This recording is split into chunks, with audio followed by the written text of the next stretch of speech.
একের পর এক বড় শট দেখে চাইলে অনেকেই বলতে পারেন নেটে সবাই পারে, ম্যাচে বোঝা যায় কার দূর কতটুকু।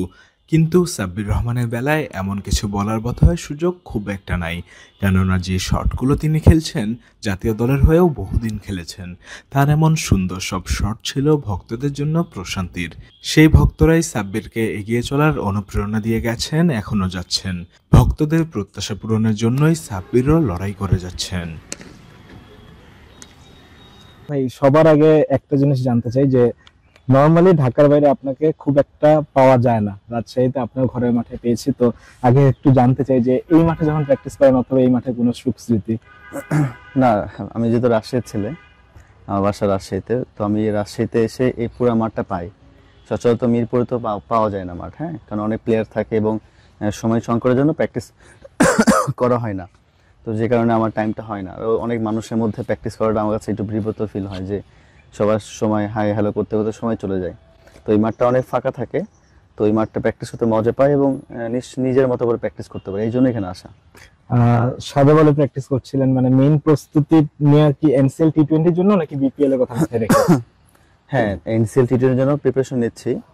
এর মাঝে তো একটা ম্যাচ খেলেছি বগুড়াতে, তো যেখানে যে সুযোগ পাচ্ছি ম্যাচ খেলার জন্য খেলছি। মূল মূল উদ্দেশ্য হচ্ছে আমার টি20 কে পারপাস করে ব্যাটিং করা। সাব্বির রহমানকে ধরা হয় বাংলাদেশের সবচেয়ে বড় হার্ড হিটার ব্যাটসম্যানদের একজন। সেই জায়গা থেকে তার এই এক্সপিরিয়েন্সও আছে যে সে বিপিএল একবার দল পায়নি, আবার তার এই এক্সপিরিয়েন্সও আছে যে সে এখন ব্যাক করতেছেন, তার কাছে মানুষের প্রত্যাশা অনেক। তো এবার বিপিএল এ সাব্বির রহমানের কাছে প্রত্যাশা রাখা যায় কিনা?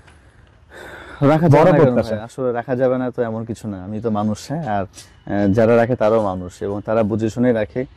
কিছু সময় হয় না ভাই, কিছু সময় হয়। এটা তো পৃথিবীর সব জায়গাতেই হয়, সব ক্ষেত্রেই হয়, সব কাজেই হয়। তো অ্যাজ এ প্লেয়ার হিসেবে আমি চেষ্টা করব যে প্রত্যাশার মানুষ রেখেছে আমার উপরে, যে আশাটা, সেটা আমি সম্মান দেওয়ার জন্য। নর্মালি আমাদের দেশে মানে জাতীয় দলে অনেক খেলোয়াড় এসে হারিয়েও গেছে, অনেকেই আছে এরকম উদাহরণ, বাট দুই একজন এক্সেপশনাল যাদেরকে মানুষ সবসময় মনে রাখে, যাদেরকে মানুষ সবসময় চায়, তাদের একজন সাব্বির রহমান। মানুষের ভালোবাসা আপনার প্রতি এত বেশি, মানে আনবিলিভেবল। আপনি মানে অন্য কেউ ধরেন সেঞ্চুরি করে ফেলেছে, হয়তো মানে তাকে নিয়ে মানুষ স্বপ্ন দেখতেছে না, কিন্তু আপনি যদি একটা ছক্কা মারেন, মানুষের মনে হয় যে সাব্বির রহমান ব্যাক করতেছে। তো এই ভালোবাসাটা, মানে মানুষের ভালোবাসাটা আপনাকে কতটা মোটিভেট করে? না না, অবশ্যই মোটিভেশন অবশ্যই করে সবসময়, এবং এটা একটা ব্লেসিং আমার জন্য যে মানুষ এখনো ভালোবাসে আমাকে।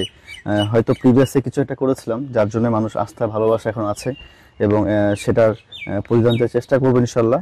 বিপিএল থেকে চেষ্টা করবো যেন বিপিএল থেকে ভালো কিছু পারফর্ম করে জাতীয় দলে খেলার জন্য, আর চেষ্টা করবো আবার কামব্যাক করার জন্য। এনসিএল টি20 দিয়ে সাব্বির খেলায় ফিরছেন, সামনেই আবার বিপিএলও। জাতীয় দলে খেলার স্বপ্নটা ফুরিয়ে যায়নি এখনও। আগামী দিনে সাব্বির দারুণ কিছু ইনিংস ভক্তদের উপহার দিক, এমনটাই প্রত্যাশা। রাজশাহী থেকে উৎস মাহমুদ, বিডি ক্রিক টাইম।